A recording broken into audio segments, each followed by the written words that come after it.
Saya pernah didebat sama salah satu kelompok ormas tertentu. Bapak, apa alasannya orang NU kalau megang istrinya itu kok batal gitu?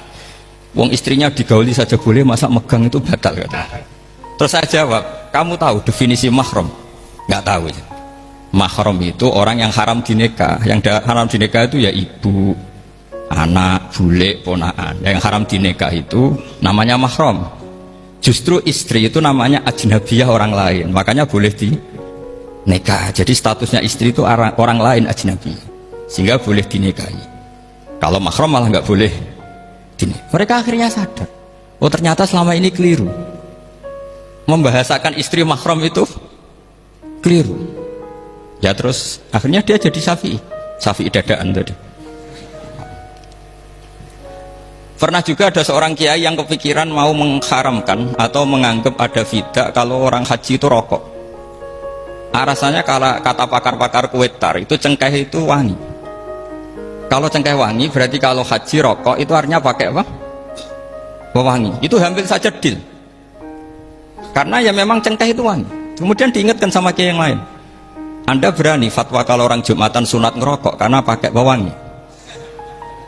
Wah iya, tidak jadi. Jadi ini pentingnya ilmu itu konsensus. Sehingga saya bicara di sini pede bukan karena saya merasa benar, tidak kan nanti ada yang nasahin. Kalau benar ya sampean dukung, kalau salah ya tinggalkan saja, biasa saja. Karena kalau sampean sama-sama tadi saya sudah bilang tahta topkotin wahidah, kita tahta syekhin wahid, tahta mursyid wahid. Saya pikir ilmu saya dan sampean ya undi-undi lah. Kita beda jauh kan dengan Gus Naji karena beliau alim, sangarang kita banyak. Kalau saya jenengan kan ya sama-sama nggak jelas gitu ya, sudah pokoknya santai-santai saja. Pokoknya rileks saja.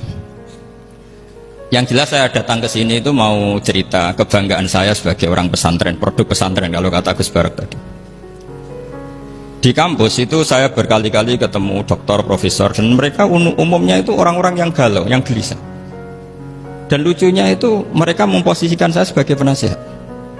Karena apa? Memang ilmu pesantren itu unik.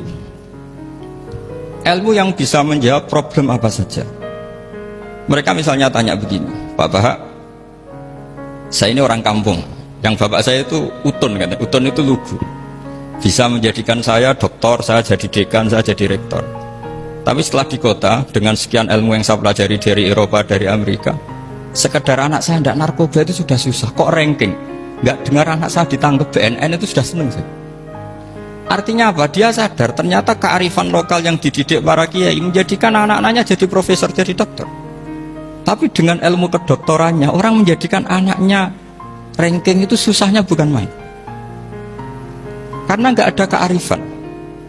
Ilmu yang mereka anggap adalah dianggap ya, tentu tidak hakikat, eksak saja sebetulnya. Tidak juga subjektivitas mereka.